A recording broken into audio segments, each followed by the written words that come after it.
सरकार नहीं चाहती कि तुम ये जानो।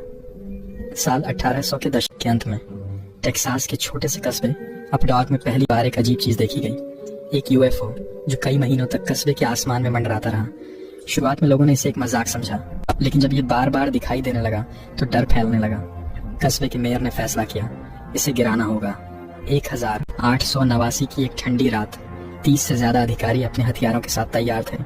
आसमान में वही चमकती हुई चीज दिखी और बिना कोई देरी किए गोलियों की बारिश शुरू हो गई। अचानक धड़ाम, यूएफओ जमीन पर आ गिरा। सभी दौड़कर उस मलबे के पास पहुंचे और जब उन्होंने अंदर झांका, ये क्या है? अंदर एक अजीबो गरीब जीव पड़ा था।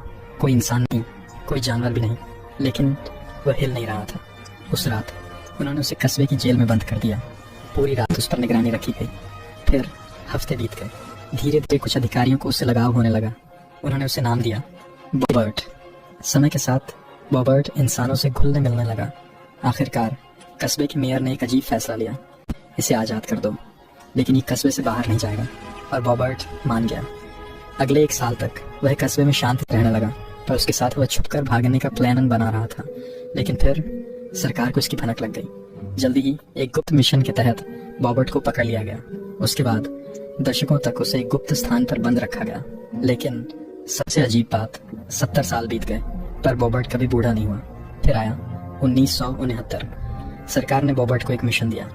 हमें एक उन्नत स्पेसक्राफ्ट चाहिए जो हमें सबसे पहले अंतरिक्ष तक पहुंचा सके। बॉबर्ट ने हामी भर दी। महीनों की मेहनत के बाद स्पेसक्राफ्ट तैयार था। लेकिन फिर एक रात बॉबर्ट ने उस जहाज को उड़ाया और खुद उसमें बैठकर गायब हो गया। फिर कभी किसी ने उसे नहीं देखा। कहानी पसंद आए तो फॉलो करके कमेंट करना रॉबर्ट दो।